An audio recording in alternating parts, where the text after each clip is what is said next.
Okay, so for three nights in a row now, I've had a dream with a motorcycle in it. In real life location at my house. Like very realistic.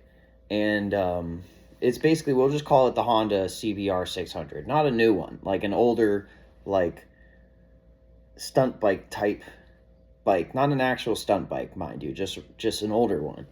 And last night, it was very vivid. I'm going to get through this briefly, and then I got to go to one of my online therapy sessions. But it's worth noting because it's been 3 nights in a row, same bike.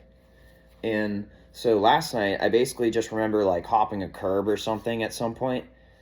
And then I later remember getting home and doing like outside out there.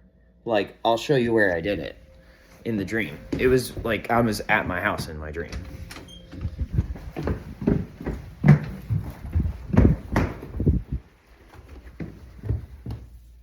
Right there.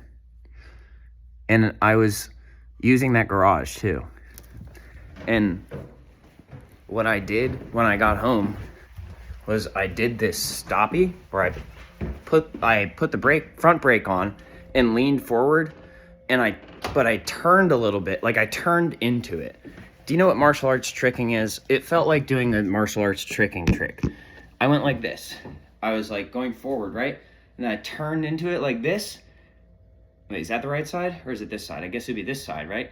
And then I went, and when I went into the stoppie, let's say I'm in the stoppie now, right? I went full 360 and came back down on it like that. That's why I wanted to make this video, because it was very realistic. And that's also why I can't have one of those things in real life right now. Because can you imagine me doing stuff like that? Then the rest of the dream was me just trying to fill up the rear tire so I could go out. And I realized that the valve stem had blown out when I hit the curb.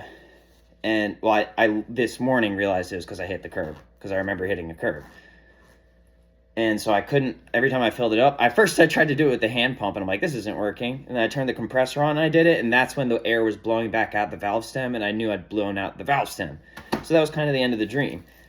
But like, at this point, what's the difference between having dreams like that and actually owning one, but being such a fucking psychotic psychopath that I can't own it without like my pupils being so big at night that I think it's daytime, and riding all night and thinking I got a full night's sleep, and then having to send it to the fucking shop and not getting it again until nighttime again, and then doing the same fucking thing and having to send it off to the shop again. There's literally no difference at this point. So I'm chill. I'm going to wait until that stuff gets out of my system before I actually try to get a real motorcycle in real life. You feel me?